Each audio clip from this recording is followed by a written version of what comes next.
जैसा कि कुछ कंपनियों में हम इन्वेस्ट तो कर लेते हैं, बाद में उस कंपनी के बारे में हम सोचते हैं कि इस कंपनी में रहना चाहिए कि नहीं रहना चाहिए। और इसी दुविधा में हम क्या कर देते हैं, अच्छे शेयर को बेच डालते हैं और बुरे शेयर को में किसी के कहने पे और किसी के नहीं करने पे हम उसमें इंटरेस्ट कर लेते हैं। और इंटरेस्ट के बाद में हम इन्वेस्ट भी करना चालू कर देते हैं। और उसमें समस्या क्या आ जाती है, हमारे हाथ से बाद में हमें दिखता है कि अच्छे शेयर हमारे हाथ से निकल चुके हैं और बुरे शेयर हमारे पोर्टफोलियो में जमा हो चुके हैं। तो इसी समस्या के सॉल्यूशन के लिए हमने ये कुछ शेयर आपके लिए लेके आए हैं कि आपके पास अगर ये शेयर है, रुपये बेचने का कष्ट ना करें, उसको आप होल्ड कर सकते हैं। आइए जानते हैं कौन से शेयर है वो। जैसा कि आप देख रहे हैं, टाटा केमिकल्स एक फंडामेंटली मजबूत और अच्छी कंपनी है। इसके बारे में बोलने की ज़रूरत नहीं है। ये कंपनी का अगर आप देखेंगे पिछला ट्रैक रिकॉर्ड, तो पीछे कुछ दिनों से कंपनी सोई हुई थी, बाद में कोरोना की वजह से सब कंपनी जग गई, वैसी वही भी कंपनी जग गई। कंपनी का पोटेंशियल अच्छा है, कंपनी का बिजनेस भी अच्छा है और कंपनी का मार्केट भी अच्छा है। तो ओवरऑल देखा जाए तो कंपनी का मार्केट भी कोई ऐसा मार्केट में ऐसी कोई प्रॉब्लम नहीं है। कंपनी का बिजनेस अगर आप देखेंगे तो पिछले कुछ दिनों से ग्रो कर रहा था और बाद में अभी मार्केट गिर रहा है, तो वो भी शायद ये भी शेयर गिर रहा है। तो अगर आपके पोर्टफोलियो में कंपनी है तो बेचने की गलती ना करें। ये जो कंपनी है, ये कंपनी फ्यूचरिस्टिक कंपनी है और इनका भी जो स्ट्रक्चर डेवलप हो रहा है, इलेक्ट्रिक व्हीकल, केमिकल, ये इसमें इनका अभी होल्ड धीरे धीरे बढ़ रहा है। अगर आप बाद में 2020 से देखेंगे तो कंपनी बहुत ज़्यादा एक्टिव हो चुकी है। इसके पहले कंपनी एक्टिव थी पर इतनी नहीं थी जिस स्पीड से अभी कंपनी एक्टिवली वर्क कर रही है। बड़े बड़े प्रोजेक्ट्स में और बड़े बड़े चीज़ों में देने इनोवेशंस में कंपनी एक्टिवली वर्क कर रही है। तो ये जो चीज़ें हैं, इसके लिए इस कंपनी को आप आपके पोर्टफोलियो में रहने दे सकते हैं। कंपनी ख़राब नहीं है, हाँ कुछ देने के लिए थोड़ी सी आपको तकलीफ देंगी, जैसे कि मार्केट सबको तकलीफ दे रहा है, तो ये भी कंपनी आपको तकलीफ देंगी, उसमें कोई दो राय नहीं। M A organics, M A organics अगर देखेंगे तो ये भी कंपनी अगर देखा जाए तो वैसे मिड रेंज वाली कंपनी आती है। कोई ज़्यादा फंडामेंटल स्ट्रॉन्ग शेयर नहीं है कंपनी का।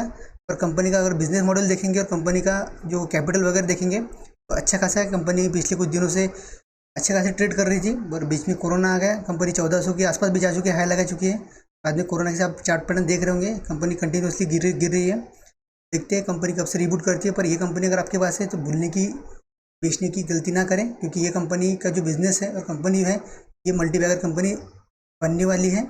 और ऐसी कंपनी है, आपको अगर चाहो तो आप इसमें भी थोड़ा थोड़ा इन्वेस्ट कर सकते हैं, ज़्यादा नहीं, थोड़ा इन्वेस्ट कर सकते हो। अगर आपके पास ये शेयर ऑलरेडी है, ऊपर के लेवल पे आपने बाइंग करी है, नीचे के लेवल में आपकी इच्छा है तो फोर्स नहीं है।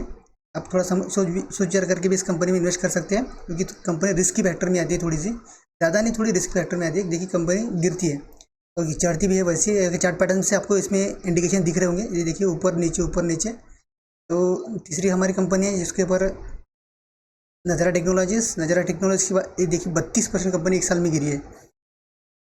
तो ऐसी कंपनी के बारे में बोलने की क्या ज़रूरत है कि कंपनी 32% गिरी है तो ऐसी कंपनी पोर्टफोलियो में नहीं होना चाहिए। ये पहला पहला सिंपल इंडिकेशन दिखता है, पर ऐसे नहीं है। ये जो कंपनी ने जिस लेवल पे खुद के रिटर्न मल्टीबैगर बना के दिए हुए हैं, उसके बाद में कंपनी 32% गिरी है। तो ऐसे में इस कंपनी को आप मार्केट से या फिर आपके पोर्टफोलियो से आप उसको ऐसे नहीं बोल सकते ख़राब हो गई करके। तो ये कंपनी है फ्यूचरिस्टिक कंपनी, गेमिंग सेक्शन में काम करती है और गेमिंग का भी फ्यूचर आने वाले समय में अच्छा खासा है। आप खुद देख सकते हैं कि गेमिंग कितना ट्रेड कर रहा है। तो ये कंपनी आने वाले समय में मल्टीबैगर रिटर्न आपको बना के दे सकती है। तो आपसे समस्या है तो समाधान भी है। अगर आपके पोर्टफोलियो में थोड़ा रेड दिख रहा है तो कोई दिक्कत नहीं, रेड का हरा भी हो जाएगा, जैसा पहले हरा था भी रेड दिख रहा है। तो ये चीज़ दिमाग में रख के मार्केट में अपनी एंट्री करना चाहिए किसी एक चीज़ के लिए। और किसी किसी मार्केट का ये पेशेंस का टाइम है, जिसके पास पेशेंस है वही आगे आने वाले समय में रिटर्न बना सकता है।